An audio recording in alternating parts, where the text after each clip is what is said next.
ಮದುವೆ ಅಂದರೆ ಬರೇ ಸೀರೆ ಸಿಂಗಾರ ಬಂಗಾರಗಳ ಸಂಭ್ರಮ ಅಲ್ಲ.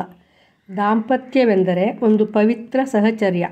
ದಾಂಪತ್ಯ ಜೀವನದಲ್ಲಿ ಒಬ್ಬರನ್ನೊಬ್ಬರು ಅರಿತು ಕಷ್ಟ ಸುಖಗಳಲ್ಲಿ ಸಮಭಾಗಿಯಾಗಿ ರಥದ 2 ಚಕ್ರಗಳಂತೆ ಸಂಸಾರ ಎಂಬ ರಥವನ್ನು ವಿಶ್ವಾಸ ಎಂಬ ಪಥದಲ್ಲಿ ಮುಂದೆ ಸಾಗಿಸುವುದೇ ಸುಖ ಸಂಸಾರದ ಗುಟ್ಟು.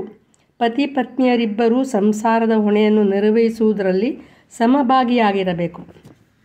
ಈಗ ಮದುವೆಗೆ ಮೊದಲು ಮಾಡುವ ಕಾರ್ಯಗಳು ಹಾಗೂ ವಿಧಾನಗಳು.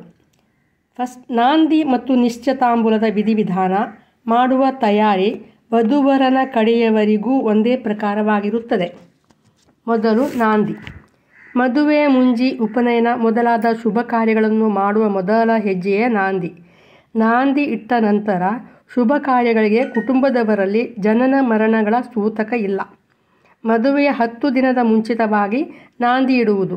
ತಮ್ಮ ಕುಲಪುರೋಹಿತರನ್ನು ಕರೆದು ತಂದು ಅವರು ಹೇಳಿದ ಪ್ರಕಾರ ವಿಧಿವಿಧಾನಗಳನ್ನು ಪ್ರಾರಂಭಿಸುವುದು.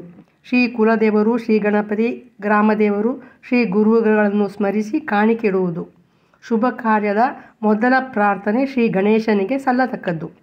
ಮಾಡಬೇಕಾದ ತಯಾರಿ: ಬೆಳ್ತಿಗೆ ಅಕ್ಕಿ 1 kg, ತೆಂಗಿನಕಾಯಿ 1, ವೀಳ್ಯದ ವೀಡೆ 25, ಹೂವು, ಕುಂಕುಮ, ಅಲಂಕರಿಸಿದ ಕಾಲು ದೀಪ, ಬಾಳೆ ಎಲೆ 4, ಶೇಷೆ ಅಂದರೆ ಹರಿವಾಣದಲ್ಲಿ 4 ತೆಂಗಿನಕಾಯಿ, ಸ್ವಲ್ಪ ಬೆಳ್ತಿಗೆ ಅಕ್ಕಿ ಇಡುವುದು. ಅಡಿಕೆ, ಆರತಿ ಹರಿವಾಣದ 1 ವೀಳ್ಯದ ಎಲೆಯ ಮೇಲೆ ಇಡಬೇಕು. ಕಲಶಕ್ಕೆ ಚೆಂಬು 2, ಹಿತ್ತಾಳೆ ತಾಮ್ರ ಅಥವಾ ಕಂಚಿನದು ಆಗುತ್ತದೆ. ಹರಿವಾಣ 3, ತಟ್ಟೆ ಚಿಪ್ಪುಟ, ಮಣೆಗಳು 5, ಅದರ ಮೇಲೆ ಹಾಸಲು ಪಟ್ಟೆವಸ್ತ್ರ, ಹೊಸತು ಬುಟ್ಟಿ 1, ನೂಲಿನ ಉಂಡೆ 1, ಒನಕೆ 1, ಚೂರಿ 1, ಬೈರಾಸು 1, ರವಕೆ ಕಣ, ಸೀರೆ ಸಹ ಇಡಬಹುದು. ದೇವ ಬಾಳೆಹಣ್ಣು 15, ಬೆಳ್ತಿಗೆ ಅಕ್ಕಿ 3 kg, ಬಾಳೆ ಎಲೆ 10. ಈ ಸಾಮಾನುಗಳನ್ನು ತಂದು ಪುರೋಹಿತರು ಹೇಳಿದ ಹಾಗೆ ಮಾಡುವುದು.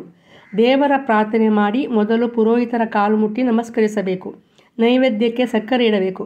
ಲಗ್ನದ ದಿನದವರೆಗೂ ದಿನಾಲು ನೈವೇದ್ಯ ಇಟ್ಟು ನಾಂದಿ ಇಟ್ಟಲ್ಲಿ ಆರತಿ ಬೆಳಗಿಸಬೇಕು. ನಾಂದಿ ಇಟ್ಟ ದಿನವೇ ಕುಟುಂಬದ 5 ಮನೆಯವರಿಗಾದರೂ ಹೇಳಿಕೆ ಮಾಡಬೇಕು. ಮೊದಲು ತಾಯಿ ಮನೆಗೆ, ಹಿರಿಯರ ಮನೆಗೆ ಹೇಳಿಕೆ ಮಾಡಬಹುದು. ಅದೇ ದಿನ ಮಂಟಪದಲ್ಲಿ ಉಡುವ ಸೀರೆಗೆ ಅಂದರೆ ಮಂಟಪೆ ಕಪ್ಪಡ ವಾಡಪ ಮಾಡಬಹುದು, ಅಥವಾ ಶುಕ್ರವಾರ ಮಾಡಿದರೂ ಆಗಬಹುದು. ನೈವೇದ್ಯಕ್ಕೆ ಅವಲಕ್ಕಿ ಕಜ್ಜಾಯ ಮಾಡಬಹುದು. ಒಂದು ದೊಡ್ಡ ಮಣಿಯನ್ನು ತೊಳೆದು ರಂಗವಲ್ಲಿ ಹಾಕಿ ಮಂಟಪದ ಸೀರೆಯ ಸೆರಗು ವರ್ಲ ಮೇಲೆ ಮಡಚಿ ಮಣೆಯಲ್ಲಿ ಇಡುವುದು. ಅದರ ಮೇಲೆ ಧಾರಿಮಣಿ, ಕಾಲುಂಗುರ, ಇತರ ಆಭರಣಗಳು, ವಧುವಿನ ಆಭರಣಗಳು ಇಡಬೇಕು. ಕಾಡಿಗೆ, ಕುಂಕುಮ, ಮಲ್ಲಿಗೆ ಹೂ, ವೀಳ್ಯದೆಡೆ, ಸ್ವಲ್ಪ ಬೆಳ್ತಿಗೆ ಅಕ್ಕಿ, ಅಕ್ಷತೆ ಇಡಬೇಕು. ಕಾಲು ದೀಪ ಬೆಳಗಿಸಿ ಇಡಬೇಕು. ಅಡಿಗೆ ತಯಾರಿ ಮಾಡಬೇಕು. ಸಿಹಿ ಪಾಯಸವನ್ನು ಮಾಡಬೇಕು. ದೇವರ ಕೋಣೆಯಲ್ಲಿ ಇಟ್ಟ ಸೀರೆಯ ಮಣೆಯ ಎದುರಲ್ಲಿ ಬಡಿಸಬೇಕು. ನಂತರ ತುಪ್ಪ ಬಡಿಸಿ ಮನೆಯ ಹಿರಿಯ ಗಂಡಸರಿಂದ ಬಡಿಸಿದ ಸೀರೆಯೇ ಇಟ್ಟ ಮಣೆಗೂ ದೇವರಿಗೂ ಆರತಿ ಬೆಳಗಿಸಿ 1 ಪ್ರದಕ್ಷಿಣೆ ಬಂದು ಹಿರಿಯ ಹೆಂಗಸರನ್ನು ಸ್ಮರಿಸಿ ಮಣೆಯನ್ನು ಅಲ್ಲಾಡಿಸಿ ಬಿಡಬೇಕು. ಆರತಿ ಮಾಡಿದವರು ಬಡಿಸಿದ ಎಲೆಯಲ್ಲಿ ಊಟ ಮಾಡಬೇಕು. ಹೆಂಗಸರು ಹೂ, ಕುಂಕುಮ, ಕಾಡಿಗೆ ಹಚ್ಚಿಕೊಳ್ಳಬೇಕು. ವರನ ಕಡೆಯವರು ವಧುವಿನ ಲಗ್ನದ ಸೀರೆ ಬಂಗಾರವಿಟ್ಟು ಹೀಗೆಯೇ ವಾಡಪ ಮಾಡಬೇಕು. 2 ಕಡೆಯವರಿಗೂ ಈ ಮಾಡುವ ತಯಾರಿ ವಧುವರನ ಕಡೆಯವರಿಗೂ ಒಂದೇ ಪ್ರಕಾರವಾಗಿರುತ್ತದೆ.